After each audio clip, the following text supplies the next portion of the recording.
দেখিব পাইছে নাই মই 50 মিটাৰৰ ওপৰ মই নাই মই 60 মিটাৰ মান দৌৰলৈ আহিলো বলক এটা 100 মিটাৰছ গৈ পেলাই মই টেষ্ট কৰিম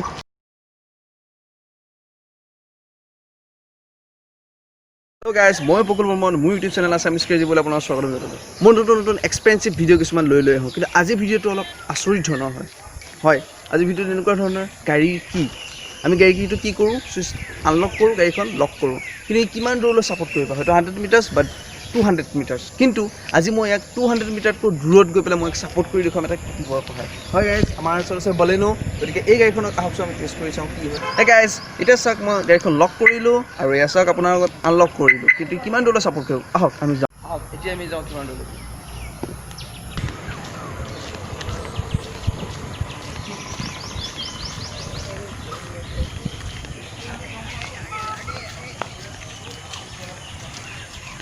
দেখিবলৈ পাইছে এতিয়া মই অলৰেডি 25 মিটাৰ মানৰ ওপৰলৈ আহিলোঁ বলকচোন আৰু যাওঁ কিমান দূৰ ছাপোৰ্ট কৰে এবাৰ চাম আমি 50 মিটাৰ্ছ তাৰপিছত চামগৈ 100 মিটাৰ্ছ কিমান দূৰলৈ ছাপোৰ্ট কৰে যাওঁ বলক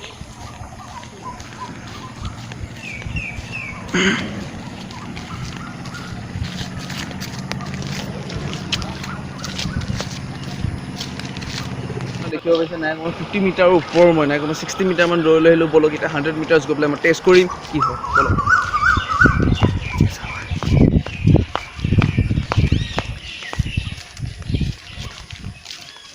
মই ভিডিঅ'টো যেহেতু আউটডোৰ কৰিব লগা আছে গতিকে অলপ চলপ চাউণ্ড আহি থাকিব গতিকে আপোনালোকে এডজাষ্ট কৰি ল'ব আৰু বিশেষকৈ মই আপোনালোকৰ কথাটো কওঁ যে বহুত আপোনালোকৰ কষ্ট কৰি ভিডিঅ'বিলাক লৈ আহোঁ গতিকে প্লিজ লাইক কৰিব আৰু কমেণ্ট কৰিব কেনেকুৱা লাগে ভিডিঅ'বোৰ ছাবস্ক্ৰাইব কৰি ল'ব লগতে বেল আইকনটো দবাই ল'ব গাইজ আপোনালোকে এতিয়া দেখিবলৈ পাইছে নাই কমেও মই 100 মিটাৰ মান দূৰত আহিছোঁ আপোনালোকে চাওক গাড়ীৰ পৰা গতিকে ইয়াত যদি আহি মই টেষ্ট কৰি চাওঁ কি হ'ব আহকচোন চাওঁ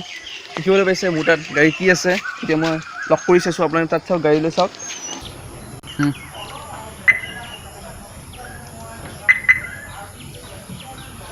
দেখিবলৈ পাইছে লক হৈছে গাইজ এতিয়া চাওক মই নাই মোৰ 200 মিটাৰৰ ওপৰত দূৰলৈ আহিলোঁ চাওক আপোনালোকে ভালকৈ হয় এতিয়া যদি মই কৰি চাওঁ ইয়াৰ পৰা লক আনলক কি হ'ব পাৰে চাওক আপোনালোকৰ আগত মই লক কৰিব লাগিছোঁ নাই হোৱা দেখিবলৈ পাইছে মই আকৌ এবাৰ চাওক মই লক কৰিম টিপিছোঁ অকল চাওক এইখিনিতে এটা মেজিক আছে কেনেকুৱা ধৰণৰ মেজিক হ'ব হয় এতিয়া চাওক প্ৰথম চাওক মই চুইচটো আনলক কৰিছোঁ হোৱা নাই কিন্তু এতিয়া মই আনলক কৰি দেখাম কেনেকৈ চাওকচোন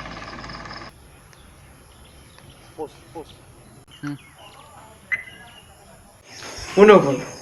কিহৰ কাৰণে হ'ব পাৰে কওকচোন বাৰু ৰিম'ট কণ্ট্ৰলটো মই যেতিয়া 100 মিটাৰ্ছ গ'লোঁ তেতিয়া কাম দিয়া নাছিলে যেতিয়া মই 200 মিটাৰ্ছ গ'লোঁ তাৰপিছতো কাম দিয়া নাই ঠিকে যেতিয়া মই এটা ভালকৈ টাচ মই যেতিয়া আপোনাৰ আগত দেখুৱালোঁ কাম দিয়া নাই কিন্তু মই এটা বেলেগ কিটিপত দেখুৱাওঁতে কিন্তু কাম দিছিলে কিহৰ কাৰণে হ'ব গ'ল হয়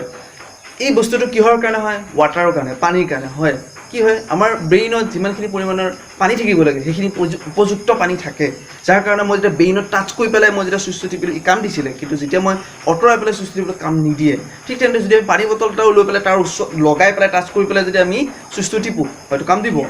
গাইজ এই ভিডিঅ'টোৰ পৰা এইটো শিকিব পাৰিলোঁ যে আমি যদি ওচৰত থাকোঁ যদি কাম দিব যদি আমি দূৰলৈ যাওঁ কাম নিদিয়ে তেতিয়া আমি এটা পানী বটল লৈ বা আমাৰ নিজৰ ব্ৰেইনত টাচ কৰি পেলাই আমি কামটো কৰাব পাৰোঁ ভিডিঅ'টো কেনেকুৱা লাগিল প্লিজ লাইক কৰিব শ্বেয়াৰ কৰিব কমেণ্ট কৰিব থেংক ইউ